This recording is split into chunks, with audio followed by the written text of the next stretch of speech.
Reena Salomon madame Clara से transmitter पर बात कर चुकी है। बर्ड ने कहा, तुम्हें अब भी ये तवक्को है कि वो लोग पैगामात भेजने के लिए ट्रांसमीटर इस्तेमाल करेंगे। टेलीफोन तो बहुत ही मखदूश जरिया होता है। रही बात यह कि उसकी फ्रीक्वेंसी रीना सालोमन के इल्म में आ गई है तो इससे कोई फर्क नहीं पड़ता। कोड इसीलिए तो बनाए जाते हैं कि अगर कोई उन्हें सुन ले तो भी कुछ समझ ना सके, और मादाम क्लारा सोच भी नहीं सकती कि रीना सालोमन उसके कोड से भी वाकिफ होगी। सोच लो chief, David Ryan Rina Solomon के कब्जे में है। डेविड कोड से वाकिफ है और क्लारा जानती है कि वो रीना के कब्जे में है। कुछ ही देर पहले तुम मुझे सोचने से मना कर रहे थे और अब खुद ही सोचने की दावत दे रहे हो। मैंने तंजिया लहजे में कहा, ऐसी हरकत करने से क्या फायदा जिसका नतीजा बरामद होने की तवक्को न होने के बराबर हो। बर्ड ने कहा, हम कोई अमली कदम भी तो उठा सकते हैं। मुझे जो फैसला करना था कर चुका। अब से 24 घंटे तक किसी न किसी की ड्यूटी ट्रांसमीटर पर रहेगी। हम अभी से काम शुरू किए देते हैं जनाब, आतिफ और तलहा ने कहा, और बर्ड उन्हें लेकर बाहर चला गया। इस पर तो वाकई खून सवार हो रहा है, तहजीब ने हंसते हुए कहा। पहले मैंने इसे ऐसे मूड में कभी नहीं देखा। मुझे इसकी वजह भी मालूम है। इसे दरअसल इश्क लड़ाने का मौका नहीं मिल रहा है और इसका मकसद सिर्फ आजादी हासिल करना है। थोड़ी देर बाद बर्ड वापस आ गया। मैंने उन्हें धंधे से लगा दिया है, उसने कहा। वो तो अपना काम करते रहेंगे, हम भी अपने लिए कोई काम देखें, सुबह देखेंगे। मैंने बेपरवाही से कहा, इस वक्त तो सिर्फ आराम करने का मूड है, काम पर आराम को तरजीह नहीं देना चाहिए। बर्ड ने मुहक्काना शान से कहा, तुमने क्राउन नाइट क्लब को क्यों नजरअंदाज कर रखा है चीफ? देखा, मैंने तुमसे कहा था ना कि इसके सर पर इश्क का भूत सवार हो रहा है। मैंने तहजीब से कहा, ये क्या कह रहे हो चीफ? बर्ड एहतजाजी लहजे में बोला, तुम्हें शायद याद नहीं रहा कि क्राउन क्लब उन लोगों का एक अड्डा है। मुझे खूब अच्छी तरह याद है बर्ड, लेकिन अभी इसका वक्त नहीं आया। मैं वहाँ जरूर जाऊंगा मगर आज नहीं, कल रात को। बुजुर्गों ने कहा है कि आज का काम कल पर नहीं छोड़ना चाहिए। तुम्हारी सजा ये है कि आतिफ और तलहा के साथ तुम भी शब बेदारी करोगे। मैंने अचानक सख्त लहजा इख्तियार करते हुए कहा। मुझे बर्ड पर गुस्सा आ गया था। कोई काम भी हो, बर्ड ने बौखला कर कहा, सिर्फ पैगामात टैप करने का काम तो वो दोनों भी कर सकते हैं। वो दोनों ये फैसला नहीं कर सकते कि किस पैगाम की क्या अहमियत है। तुम ये तय करोगे और इसके मुताबिक कदम उठाओगे, और अगर रात भर में एक भी पैगाम ना पकड़ा जा सका तो, बर्ड ने कहा। वो बदस्तूर बौखलाया हुआ था। तो फिर सुबह होने के बाद नाश्ता करके तुम सो जाना। चलो अब यहाँ से निकलो, मैं मजीद सवाल जवाब करने के मूड में नहीं हूँ। रात 11 बजे के करीब मैं और तहजीब सो गए और उसके बाद मेरी आंख बर्ड की आवाज पर खुली थी। उठो चीफ, बर्ड कह रहा था, एक निहायत अहम पैगाम मौसूल हुआ है। मैं फौरन ही उठ बैठा। सबसे पहले मेरी नजर वॉल क्लॉक पर पड़ी जो 3 बजा रहा था। क्या बात है बर्ड? मैंने मुस्तैदी से कहा। पहले हाथ मुंह धोकर नींद का खुमार दूर कर लो। मुमकिन है तुम्हें इसी वक्त हरकत में आना पड़े। खुमार के बच्चे, ये बताओ कि बात क्या है? हमारी आवाजें सुनकर तहजीब भी उठ बैठी थी। बर्ड ने एक पर्चा मेरी तरफ बढ़ा दिया जिस पर बर्ड ने कुछ तहरीर कर रखा था। मैंने बर्ड से कागज लेकर तेजी से उस पर निगाह दौड़ाई। तहजीब भी मेरे शाने के ऊपर से तहरीर पढ़ रही थी। लिखा था, मार्शल, तुम्हें जनूबी अफ्रीका से आने वाली परवाज नंबर SGR 149 के जरिए सफर करने वाले मुसाफिर से जो कुछ वो तुम्हें दे वसूल करके हेडक्वार्टर पहुंचाना है। मुसाफिर तुम्हें ट्रांजिट लॉन्ज में मिलेगा। उसकी पहचान ये है कि उसने धूप का स्याह चश्मा लगा रखा होगा और उसके हाथ में एक अंग्रेजी अखबार होगा जिसे वो उल्टा पढ़ रहा होगा। तुम उससे वक्त पूछोगे जिसके जवाब में वो कहेगा कि मेरे पास घड़ी नहीं है। ये जवाब सुनकर तुम उसे वक्त बताओगे जो बिल्कुल गलत होगा। इस गलत वक्त बताने की इज़्ज़त वो तुम्हें एक तोहफा देगा जिसे लेकर तुम सीधे हेडक्वार्टर पहुंचोगे। ये ख्याल रहे कि उस शख्स से मजीद कोई बात करने की जरूरत नहीं।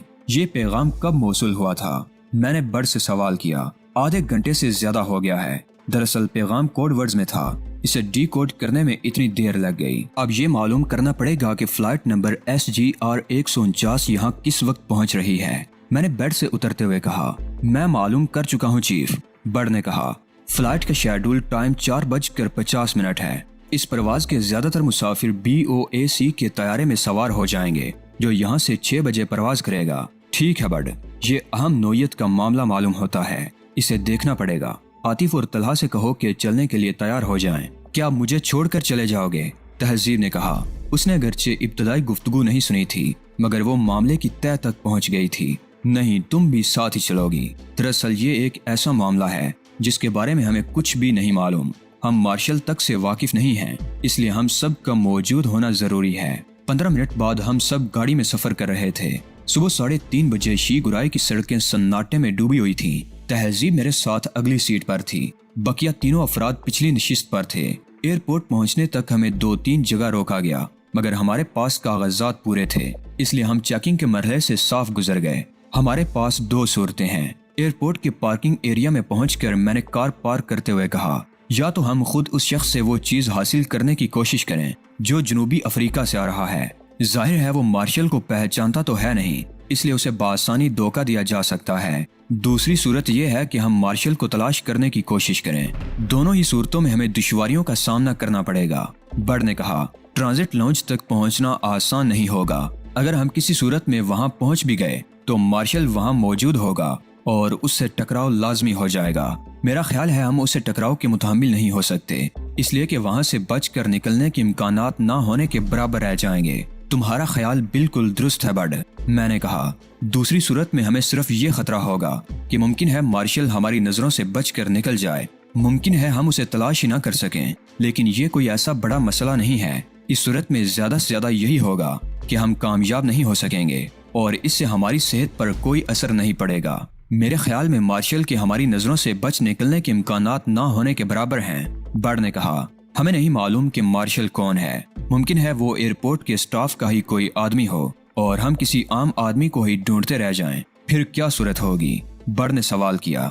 اس کے لہجے سے پریشانی ظاہر ہو رہی تھی۔ صورت یہی ہوگی کہ ہم سب ایک دوسرے سے لا تعلق رہ کر اسے تلاش کرنے کی کوشش کریں گے، بلکہ اگر تم ٹرانزٹ لاؤنج تک پہنچ سکو تو مسئلہ ہی حل ہو جائے گا۔ ٹرانزٹ لاؤنج میں تمہیں صرف اس شخص پر نظر رکھنی ہوگی جو جنوبی افریقہ سے آ رہا ہے۔ جو بھی شخص اس سے ملے اسے نگاہ میں رکھ لو۔ اگر یہ دیکھ سکو کہ اس نے کیا چیز وصول کی ہے تو اور بھی اچھا ہے۔ میں سمجھ گیا چیف، برڈ نے سر ہلایا۔ تم بے فکر ہو، یہ کام بہت آسان ہے۔ ٹرانزٹ لاؤنج تک پہنچنا میرے لیے کوئی مسئلہ نہیں ہوگا۔ ہم سب کار سے اترے اور الگ الگ ایئرپورٹ کی طرف بڑھ گئے۔ ایئرپورٹ کی وسیع و عریض عمارت روشنیوں میں جگمگا رہی تھی۔ صبح کے تقریباً 4:30 بج رہے تھے، لیکن اس کے باوجود بھی ایئرپورٹ کی عمارت بالکل سناٹے میں ڈوبی ہوئی نہیں تھی، بلکہ انٹرنیشنل ڈپارچر لاؤنج کی طرف تو خاصا رش نظر آ رہا تھا۔ مسافروں کی تعداد کم اور انہیں الوداع کہنے والوں کی تعداد زیادہ تھی۔ میں نے ایئرپورٹ پر ایک سرے سے دوسرے تک چکر لگا ڈالا۔ ایئرپورٹ کہیں کا بھی ہو، کسی وقت بھی وہاں سناٹا نہیں ہو سکتا، بلکہ حقیقت تو یہ ہے کہ ایئرپورٹ پر وہ واحد جگہ ہوتی ہے جہاں آ کر دن اور رات کی تمیز کرنا مشکل ہو جاتا ہے۔ 24 گھنٹے گہما گہمی اور ہما ہمی رہتی ہے، اور کچھ نہیں تو عملے کے افراد کی تعداد ہی اتنی زیادہ ہوتی ہے کہ اگر مسافر ایک بھی نہ ہو تب بھی سناٹے اور تنہائی کا گمان تک نہ گزرے۔ ایئرپورٹ بلڈنگ کا چکر لگانے کے دوران میں نے ایک ایک فرد کا چہرہ بغور دیکھا، مگر ایسا کوئی شخص نظر نہیں آیا جس پر میں مارشل ہونے کا شبہ کر سکتا۔ ٹھیک 4:45 بجے اعلان ہوا کہ جنوبی افریقہ سے آنے والی پرواز اپنے مقررہ وقت پر آ رہی ہے۔ میں نے دل ہی دل میں حساب لگایا، صرف 5 منٹ باقی رہ گئے تھے۔ تہذیب، عاطف اور طلحہ نظر نہیں آ رہے تھے۔ برڈ کے بارے میں بھی مجھے علم نہیں تھا کہ وہ ٹرانزٹ لاؤنج تک پہنچنے میں کامیاب ہو سکا ہوگا یا نہیں، اور اس خیال کے ساتھ ہی مجھے احساس ہوا کہ میں نے یہ کام برڈ کو سونپ کر غلطی کی ہے۔ یہ کام تو خود مجھے کرنا چاہیے تھا۔ میں مضطرب ہو گیا۔ کبھی کبھی غلطی ہو ہی جاتی ہے۔ میں ٹرانزٹ لاؤنج میں خود موجود ہوتا تو اور بات ہوتی، مارشل کو نکلنے نہ دیتا۔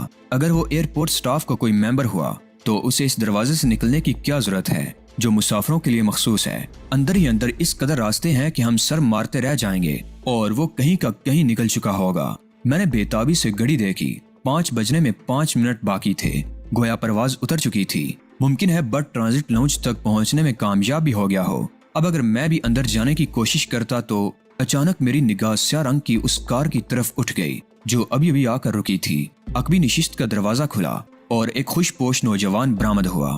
کار اسے اتار کر پارکنگ ایریا کی طرف بڑھ گئی تھی۔ میری نظریں اس نوجوان پر جم گئیں جو نہایت اطمینان سے ہجوم میں راستہ بناتا ہوا گیٹ کی طرف بڑھ رہا تھا۔ غیر ارادی طور پر میرے قدم بھی اٹھنے لگے۔ میں اس نوجوان کے قریب ہونا چاہتا تھا۔ لاؤنج کے داخلی گیٹ پر اسے روک لیا گیا۔ ہر غیر متعلق آدمی کو روک لیا جاتا ہے۔ میں صرف ٹرانزٹ لاؤنج تک جاؤں گا، نوجوان نے مسلح محافظ کی مٹھی گرم کرتے ہوئے کہا۔ میرے انکل جنوبی افریقہ سے آ رہے ہیں۔ میں نوجوان سے صرف چند قدم ہی پیچھے تھا، لیکن میں یہ نہیں دیکھ سکا کہ نوجوان نے کتنے بڑے نوٹ سے محافظ کی مٹھی گرم کی تھی کہ وہ سراپا اخلاق بن گیا تھا۔ اوہ ضرور جائیے جناب، محافظ نے ایک طرف ہٹتے ہوئے کہا۔ آپ لوگوں کی خدمت کرنا تو ہمارا فرض ہے۔ नौजवान अंदर दाखिल हो गया और मैं वहां से हट आया। गेट के करीब काफी लोग खड़े अंदर झांकने की कोशिश कर रहे थे। कुछ शीशे की दीवारों से अंदर देख रहे थे, मगर वहां से ट्रांजिट लॉन्ज नजर नहीं आ सकता था। उन्हीं लोगों में मुझे तहजीब भी नजर आ गई। मैंने उसके अकब में पहुंचकर उसके शाने पर हाथ रखा। तहजीब चौंक कर मेरी तरफ पलटी। गाड़ी में जाकर बैठो और मेरा इंतजार करो, इन दोनों को भी साथ ही लेती जाओ। कोई कामयाबी हुई? तहजीब ने सवाल किया, मगर मैंने जवाब देने के बजाय हाथ के इशारे से उसे चले जाने को कहा। इस बात में कोई शुबा नहीं रह गया था कि अंदर दाखिल होने वाला नौजवान ही मार्शल था। बड़ चूंकि आसपास कहीं दिखाई नहीं दे रहा था, इसलिए यही गुमान किया जा सकता था कि वो अंदर पहुंच चुका होगा। मैं दोबारा गेट के नजदीक आकर खड़ा हो गया। इतना इत्मीनान तो मुझे हो गया था कि अब अगर बड़ ना मिला तो भी कोई बात नहीं, मार्शल तो नजरों में आ ही चुका है। उसे एयरपोर्ट से अगवा कर लेना मुश्किल ना होता, और अगर इसका मौका ना मिलता तो उसे रास्ते में कहीं घेरा जा सकता था। अलल सुबह सन्नाटे में डूबी हुई सड़कों से किसी को अगवा कर लेने में ज्यादा दिक्कत नहीं होती। मुझे ज्यादा देर इंतजार नहीं करना पड़ा। शीशे की दीवार के पार बड़ मुझे गेट की तरफ आता नजर आ रहा था। मैं गेट से और करीब हो गया। उसके पीछे मैंने उस नौजवान को भी आते देखा था, जिस पर मुझे मार्शल होने का शुबा था, मगर वो अभी दूर था। गेट से बाहर आते ही मैंने बड़ को छाप लिया। जल्दी बताओ कि उसने क्या लिया है। डन हिल का पैकेट उसके कोट की दाईं जेब में है और वो बस इतना ही काफी है। कार में जाकर मेरा इंतजार करो, मैंने तेजी से कहा और बड़ से दूर हट गया। नौजवान बहुत खुश और मगन दिखाई दे रहा था। गेट से बाहर निकलकर वो भीड़ में रास्ता बनाता हुआ बाहर की तरफ जाने लगा। इस भीड़ में उसके नजदीक पहुंचना मेरे लिए ज्यादा मुश्किल नहीं था। मैं बस एक लम्हे के लिए उससे करीब हुआ था और मैं अपना काम कर गुजरा था। उसके कोट की जेब से डन हिल का पैकेट मेरी जेब में मुंतकिल हो गया था, लेकिन शायद नौजवान को अपनी जेब हल्की होने का एहसास हो गया था। उसने अपनी जेब पर हाथ मारा था और उसने पलटने में इंतहाई फुर्ती दिखाई थी, मगर अपनी तमाम तर फुर्ती के बावजूद वो मार खा गया था। मैं तो पहले ही उससे दूर हो चुका था। मेरा पर्स! मार्शल चीखा, किसी ने मेरी जेब काट ली है। उसकी आवाज बड़ी पाटदार थी और उसमें फरियाद थी। वो एक हारा हुआ जवारी था, एक ऐसा जवारी जो एक ही दाव में अपना सब कुछ हार चुका हो। उसकी चीख के नतीजे में उसके गिर्द के लोग काई की तरह फट गए। कुछ पुरसाने हाल के लिए उसके नजदीक आ गए, मगर उसके चेहरे पर तो दीवानगी के आसार थे। मैं भी उस भीड़ में रुक गया। जल्दबाजी खेल बिगाड़ सकती थी। मैं उससे दूर होने की शौरी कोशिश करता तो उसके अलावा दूसरों की नजरों में भी आ सकता था, और मैं ऐसी कोई हमाकत करने के मूड में नहीं था। वैसे भी उसकी हालत से लुत्फानंदोज होने के लिए मैं अपना थोड़ा सा कीमती वक्त तो बर्बाद कर ही सकता था। क्या हुआ भाई साहब? एक शख्स ने हमदर्दाना लहजे में कहा। इस अहमकाना सवाल ने जल्दी पर तेल का काम किया। मैं कह रहा हूँ मेरी जेब लुट गई है और तुम पूछ रहे हो कि क्या हुआ। मार्शल दाड़ा, वो जो कोई भी है यहीं कहीं है। खबरदार कोई अपनी जगह से ना हिले। मैं पुलिस को तलब कर रहा हूँ। वो इस कदर बदहवास हो चुका था कि उसे ये भी अंदाजा नहीं कि जो कुछ वो कर रहा है उसका नतीजा क्या निकलेगा। उसका इस कदर बदहवास होना मेरी समझ में आता था, लेकिन दूसरों के लिए ये मामला नाकाबिले फहम था कि उसके पर्स में ऐसी कौन सी कीमती शय थी जिसके लिए वो इस कदर बदहवास हो रहा था। शायद दूसरों ने इस पहलू पर गौर करने की जरूरत भी नहीं महसूस की होगी। वो तो पुलिस का नाम सुनते ही बिदक गए थे। फिर अगर पुलिस मौजूद होती तो शायद उन लोगों को रोके रखना पुलिस के बस से भी बाहर होता। हर शरीफ आदमी पुलिस के चक्कर में फंसने से डरता है। एयरपोर्ट पर पुलिस मौजूद थी। एयरपोर्ट के हिफाजती दस्ते के जवान भी थे। जब तक वो जाए वारदात पर पहुंचे वहाँ एक आदमी भी नहीं बचा था। मैं भी वहाँ से खिसक चुका था। मार्शल पर तो यूं मालूम होता था जैसे कोई दौरा पड़ गया हो। उसने कई लोगों को पकड़ने की कोशिश भी की थी, मगर वो अकेला किस किस को पकड़ता। ईगल्स के एक कारिंदे को चोट देकर मैं साफ बच निकला था। मैं कार के नजदीक पहुंचा तो मैंने देखा कि बड़ गायब है। अभी मैं कोई सवाल भी नहीं कर पाया था कि बड़ नमूदार हो गया। बड़ की अपनी भी कुछ जिम्मेदारियां होती हैं। उसने मेरे कुछ कहने से कबल ही बोलना शुरू कर दिया। मैं तुम्हें वहां तनहा छोड़कर किस तरह आ सकता था? चलो कार में बैठो। मैं खुश्क लहजे में बोला। बाज औकात ऐसी हरकतें मसाइल खड़े कर देती हैं, लिहाजा जो कुछ कहा जाए वही किया करो। बड़ के मामले में तुम्हें नरमी करनी पड़ेगी, वरना तुम्हारा ये गैर लचकदार रवैया तुम्हारे ही लिए परेशानी का सबब बन जाएगा। बड़ ने कार में बैठते हुए कहा। उसे जवाब देने के बजाय मैंने कार स्टार्ट कर दी और उसे पार्किंग एरिया से निकालने लगा। तुम कुछ नाराज मालूम होते हो चीफ, हालांकि बड़ तुम्हारे लिए एक कारनामा सरंजाम देकर आया है। बड़ ने कहा। यह कारनामा तो कोई भी कर सकता है। मैंने तंजिया लहजे में कहा। तुम्हारे स्पुर्द जो काम किया गया था वो इतना मुश्किल तो नहीं था। गेट पर मुतय्यन मुहाफिजों की मुट्ठी गर्म करके कोई भी ट्रांजिट लॉन्च तक पहुंच सकता था। मैं दूसरे कारनामे की बात कर रहा हूँ, बड़ ने कहा। उस कारनामे की जो तुम्हारी हुक्म उदूली के नतीजे में तुम लोगों ने क्या फजूल किस्म की गुफ्तगू शुरू कर दी। यकायक तहजीब ने उकता कर कहा, पहले ये बताना चाहिए था कि मकसद हासिल हुआ या नहीं। एक अदद डन हिल का पैकेट मिला है। मैंने तमस्खराना अंदाज में कहा, देखना यह है कि इसमें से क्या बरामद होता है। तुमने इस शख्स को नजरअंदाज कर दिया चीफ, जो मार्शल को लेकर आया था। उसका ताल्लुक भी ईगल से ही था। उसे मार्शल के मुहाफिज के तौर पर भेजा गया था। हालात पर नजर रखना उसकी जिम्मेदारी थी और किसी गैर मामूली सूरत हाल में मार्शल की मदद करने के लिए उसे मार्शल के साथ भेजा गया था। लेकिन हालात जिस तरह अचानक पेश आए उनमें जाहिर है वो कुछ भी नहीं कर सकता था, सिवाय इसके कि हेडक्वार्टर को मुतला कर दे, और वो उसने कर दिया। तुम्हें ये तफसीलात किस तरह मालूम हुई? मैंने हकीकतन हैरान होकर पूछा। ये बात थी भी हैरानी की। बर्ड तो मेरी नजरों के सामने रहा था, अलावा उन चंद मिनटों के जिनके दौरान उसे वापस कार में आकर बैठना था, मगर वो कहीं गायब हो गया था। लाजमी सी बात है कि उसकी ये मालूमात उन चंद मिनटों की ही मरहूने मिन्नत हो सकती थी, और चंद मिनटों के दौरान इतनी मालूमात का हुसूल कतई नाकाबिल फहम था। इसीलिए तो कहता हूँ चीफ कि बर्ड को अहकामात का पाबंद करने की कोशिश मत करो, वरना बर्ड नाकारा होकर रह जाएगा। बर्ड के लिए आजादी बहुत जरूरी है। बर्ड ने एक तवील सांस लेकर कहा। उसकी ये आदत मुझे अक्सर खिल जाती थी कि वो किसी बात का जवाब सीधी तरह नहीं देता था। इस वक्त उसे मौका मिल गया था, लिहाजा वो मुझसे मालूम नहीं कब कब के इंतकाम ले लेता। मैं उसे सख्ती से कहता तो वो और फैलना शुरू कर देता, लिहाजा मैंने नरमी से काम लेने का फैसला किया। मैंने कभी तुम्हें पाबंद करने की कोशिश नहीं की बर्ड, मैंने मोहब्बत भरे लहजे में कहा। मैं तुम्हारी कदरों कीमत से पूरी तरह वाकिफ हूँ, तुम्हारे लहजे से नहीं बल्कि वक्त की नजाकत से मजबूर होकर। बर्ड तुम्हें बता रहा है कि हम खतरे में हैं। ये मत समझना कि तुम बर्ड को बेवकूफ बनाने में कामयाब हो गए हो। तुम्हें क्या हो गया है बर्ड? अगर हम खतरे में हैं तो कम से कम अल्फाज में तफसीलात बताओ, तहजीब ने गुस्सीले लहजे में कहा। यह तुम्हारा कौन सा तरीका है कि वक्त की नजाकत देखे बगैर बेतुकी हाँके चले जाते हो? सॉरी मैडम, बात दरअसल ये है कि जब चीफ ने मार्शल की जेब से पैकेट उड़ाया तो उसका साथी जो स्याह रंग की कार में मौजूद था, कार से उतरकर ये मालूम करने के लिए आया कि मार्शल के साथ क्या हादिसा पेश आ गया है। उसके लिए असल सूरत हाल का अंदाजा करना ज्यादा मुश्किल साबित नहीं हुआ और वो मजीद वक्त जाया किए बगैर तेजी से कार में वापस आ गया और उसने किसी नामालूम आदमी को इस हादसे से मुत्तला कर दिया। मेरी निगाह अकब नुमा आईने की तरफ उठ गई। दूर दूर तक कोई गाड़ी नहीं थी, सामने भी कोई गाड़ी नजर नहीं आ रही थी। आम दस्तूर के मुताबिक एयरपोर्ट शहर से कई मील दूर बनाया गया था और एयरपोर्ट के नजदीक किसी भी किस्म की आबादी न होने की वजह से उस सड़क पर ट्रैफिक का दबाव बहुत कम होता था। अगर बर्ड की फराहम करदा इतलात दुरुस्त थी तो हमें रास्ते में घेरने की कोशिश की जा सकती थी। तुमने बहुत देर कर दी बर्ड, मैंने कहा। हम एयरपोर्ट से 1.5 मील दूर निकल आए हैं। अगर तुम पहले ही बता देते तो हम एयरपोर्ट पर ही रुक जाते, इसलिए कि मुमकिन है वो लोग पैकेट की बाजियाबी के लिए रास्ते में कोई कार्रवाई करें। मालूम नहीं इस पैकेट की क्या अहमियत है, तहजीब बुड़बड़ाई, लेकिन ये बात यकीनी है कि वो उनके लिए किसी खास अहमियत का हामिल जरूर है और वो इसके गायब हो जाने पर निचले हरगिज नहीं बैठेंगे। मेरा जहन बहुत तेजी से काम कर रहा था। उस वक्त सड़क पर ट्रैफिक नाम को भी नहीं था और आगे मजीद 3 मील तक ये हाल था कि उस सड़क के अलावा कोई और सड़क नहीं थी, यानी हम कहीं मुड़ भी नहीं सकते थे।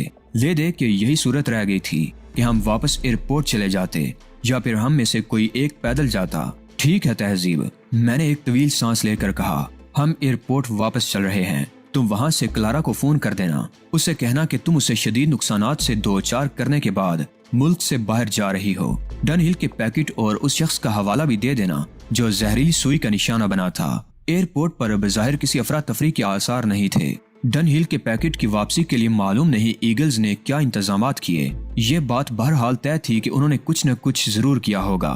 तुम लोग रेस्तोरां में चलो, हम जरा फोन करके आते हैं। मैंने कार से उतर के बर्ड से कहा और तहजीब के साथ एयरपोर्ट के उस हिस्से की तरफ बढ़ गया जहां एक कतार में कई टेलीफोन बूथ थे। इस वक्त वो लोग पैकेट के चक्कर में फंसे होंगे, लिहाजा तुम आराम से अपना काम कर सकती हो, मैंने तहजीब से कहा। वैसे भी इस बात का इम्कान न होने के बराबर है कि क्लारा का जहन इस तरफ मुंतकिल हुआ होगा, फिर भी एहतियातन उससे कम अज कम गुफ्तगू करना। तहजीब टेलीफोन बूथ की तरफ बढ़ गई और मैं उसे कुछ फासले पर रुक गया। किसी मशकूक शख्स के नजर आने पर मैं हरकत में आने के लिए पूरी तरह तैयार था, लेकिन एक तो मुझे कोई मशकूक शख्स नजर नहीं आया और दूसरे तहजीब ने बहुत तेजी दिखाई। मैंने उसे बता दिया कि पैकेट हमारे कब्जे में है और फिलहाल मैं शी गोराय से बाहर जा रही हूँ। ये भी कह दिया है कि अगर वो राय रास्त पर न आई तो उसके और आदमी भी हलाक होंगे। ठीक है तहजीब, अब उन लोगों की तवज्जो मुल्क से बाहर जाने वालों पर मरकूज हो जाएगी اور ہم یہاں ناشتہ کر کے اطمینان سے نکل چلیں گے۔ ناشتہ کرنے تک دن پوری طرح طلوع ہو چکا تھا اور راستے میں کسی خطرے سے دو چار ہونے کا امکان کم ہو گیا تھا، لہٰذا ہم ناشتہ کر کے واپسی کے لیے روانہ ہو گئے اور بغیر کسی رکاوٹ کے واپس اپنی رہائش گاہ تک پہنچ گئے۔ ہم سب یہ جاننے کے لیے بے چین تھے کہ آخر اس پیکٹ میں کیا ہے جس کی خاطر اتنی رازداری برتی گئی تھی۔ میں نے جیب سے پیکٹ نکالا۔ پیکٹ پر سیلوفین موجود نہیں تھی۔ بڑ اور تہذیب متجسس انداز میں میرے اوپر جھک آئے تھے۔ عاطف اور طلحہ بھی بہت بے چین تھے مگر احتراماً کچھ بول نہیں پا رہے تھے۔ میں نے پیکٹ کھولا اور یہ دیکھ کر حیران رہ گیا کہ اس میں صرف ایک سگریٹ کم تھی، اور سب سے زیادہ حیران کن بات یہ تھی کہ سگریٹیں بالکل درست حالت میں تھی۔ قطعی معلوم نہیں ہوتا تھا کہ انہیں دوبارہ پیک کیا گیا ہے۔ اس بھاگ دوڑ کا اتنا فائدہ تو ہوا کہ ہم سگریٹوں کے معاملے میں خود کفیل ہو گئے۔ میں نے مسکرا کر کہا، تم مجھ پر طنز کر رہے ہو چیف، میں نے ہی تمہیں ان سے متعلق اطلاع فراہم کی تھی۔ بڑ نے کہا، لیکن تمہیں ابھی کوئی تبصرہ نہیں کرنا چاہیے۔ میں طنز نہیں کر رہا،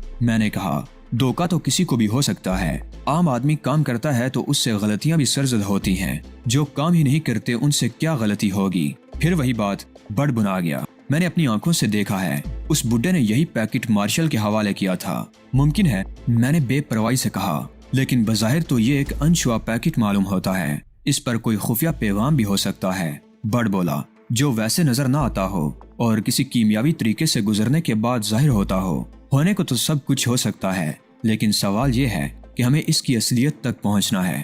کہیں ایسا نہ ہو کہ ہماری کسی غلطی سے اس کی اہمیت ختم ہو جائے۔ کیا مطلب؟